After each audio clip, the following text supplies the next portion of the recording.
Hey, what's up guys, Kudu here, and today I got a gameplay on Slums. This is going to be a bit of a different gameplay what I usually do. Everyone knows that I usually put up league, single nuclears, double nuclears, and then that one triple nuclear I did a while back. Well, there's going to be a gun streak, a 60 gun streak on Slums. Pretty impressive gameplay if you ask me, especially because it was multi-gun. I believe I picked up an M8. Yeah, in this video I picked up an M8. Majority of the kills with an M8. I used the AN obviously for a pretty good amount of the gameplay, but the M8 is pretty much what gives me the 60 gun streak. Of course, I'm throwing C4s because in this game you definitely need C4s. Now, the tactics I pretty much used in this gameplay was, if anyone else has ever watched my Slums gameplay, I'm pretty sure you have, because this is probably one of my best maps, Slums. Now, what I always do in Slums, I always try to control the spawns. The spawns are really easy to control. The spawn logic is very easy to read, really easy to understand, and trust me, when I tell you it's really easy to understand, it is really easy to understand. But it's also really easy to get killed, because even though you can see them spawn in front of you, they sometimes spawn like right next to you, or they spawn a little bit on an angle, and it's hard for you to spot them. So the only tips I could give to you is try to remember the spawns. You always want to VSAT up. When the VSAT goes away, you want to hang back and hide a little bit. Also, the other tip I could give to you as well is, like I say in every other video, choose a gun that you're comfortable with. If you're not comfortable with a weapon and you're trying to go for a gun streak double nuclear, you're just gonna frustrate yourself. Don't go with a double. Don't use like a chickum if you never used it before to go for a double nuclear your first try. You got to ease into it slowly. Also, just play smart. You know, the only thing that's gonna work against you is time. So the time is against you. You want to be able to just work your time, manage your time properly. Made a video on that too. So that's just a recap of all that shit. The commentary topic of the day is, in fact, it's a pretty cool topic. I've been thinking about it for a while. I'm coming to the close up on my Advanced Warfare thoughts. All I pretty much have left is shotguns, snipers, and today's topic is going to be skill gaps, especially in Advanced Warfare and throughout Call of Duty. Now that we know the topic, let's sit here and talk about it. Now, what a skill gap is, what a lot of people don't understand, a skill gap is what separates a good player from a bad player. A bad player is a guy who technically doesn't do well, doesn't really know what's going on, someone that doesn't have a lot of experience in the game. Now, a good player is somebody who plays the game a lot, doesn't die a lot, knows how to play the game, goes for the win, is just an all-around good player. Now, what a skill gap is what separates the good player from the bad player. Now, what is happening in Call of Duty, which everyone is complaining about, the skill gap is getting shorter and shorter, what means that a bad player can overcome a good player, which means that the guy who plays a lot and is really good at the game isn't rewarded as well as he used to be anymore. An example of a really high skill gap game, even though I don't really like the game too much, it's Black Ops 1. If you were good at Black Ops 1, you were pretty much untouchable. You had good stats, you never lost, you ran lobbies, and it's true. I was pretty good at Black Ops 1, but I just never really liked it. Now, in Black Ops 1, the skill gap was really high. A lot of people didn't like that. A lot of the newer players didn't like it, so Black Ops 1 was kind of hated by bad players because they were not able to do well on it. Now, a game that has a very low skill gap is something like Call of Duty Ghost. I know I say I hate Call of Duty Ghost in this channel a lot, but they just did a lot wrong. But that's for a different that's a different video, different day. Now, the skill gap in Ghost is really low for this one simple reason. In Call of Duty Ghost, the maps are too big, it's too hard to control, the maps are not symmetrical. I talked about this once in another video as well. Due to unsymmetrical maps, being able to die really fast, accurate, which means that accuracy doesn't really play a big part in the game. Whoever gets first shot, and because the maps are really big, it's easy to get shot in the back. So the skill gap is very low. Everyone can pretty much do well in Call of Duty Ghost as long as you camp, which means the skill gap is low. A game which had the perfect skill gap, in my honest opinion, is probably, I don't want to even sound like a fanboy to Treyarch, it's probably Black Ops 2. Black Ops 2 had the perfect combination of a high skill gap and a low skill gap. What makes Black Ops 2 so versatile for the recent games, for the perfect balance, is that bad players have the ability to get to Claymores, Bouncing Betties, shock charges, but good players are able to counter that. Everything in this game is able to be countered. Bad players can still camp, but you could still counter them with a VSAT. Bad players can, throw shock charge. You can counter that with Tactical Mask. Now, Black Ops 2 is an example of a really good skill gap because the health is kind of high, but that's okay. If you have good accuracy, you can get the kills.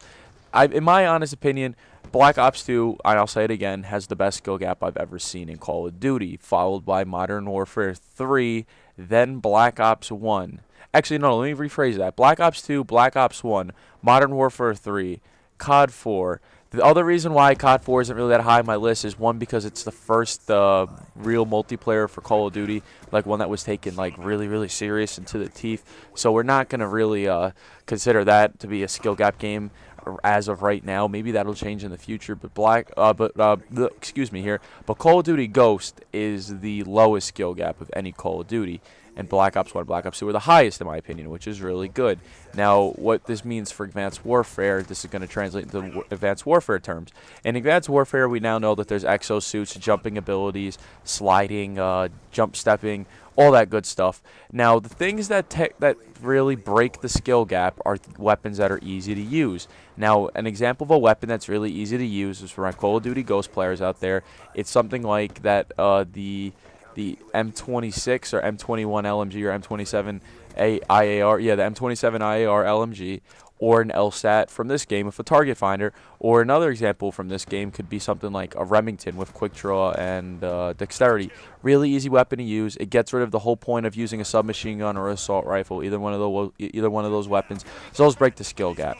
Now, what is going to be working in Advanced Warfare terms is, because you're able to have all these jumps and all these advanced movements, weapons like sniper rifles are going to be harder to use.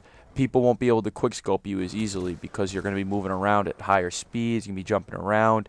Shotguns are going to be harder to use because you may not be able to get close to people fast enough because they're going to be jumping around. Once again, the thing I should have said in this video before was things like lunge knifing, which is in Call of Duty Ghost, takes away the skill gap, breaks the skill gap. Now that there's no lunge and you just punch people, you got to be up really close, and that's where shotguns dominate or submachine guns dominate. So once again, that's another example of a skill gap. Now, what I believe is going to happen, it's already been confirmed from my yesterday's video that there is going to be an original playlist.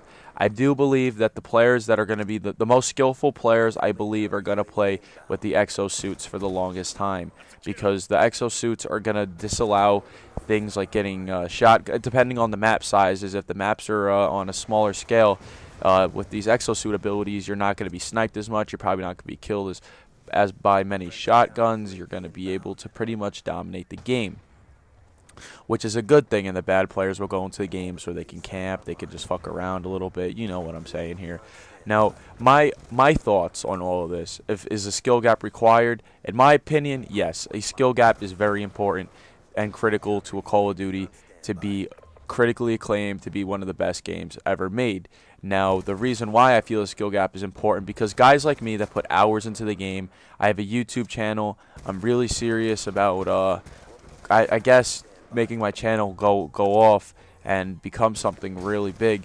And players like me need to be rewarded for putting in our time, putting in our effort. You know, to learn a map, you should be rewarded for taking the time to know what weapons work, how each weapon handles, and to know a map. And the only way to do that is to put in a skill gap.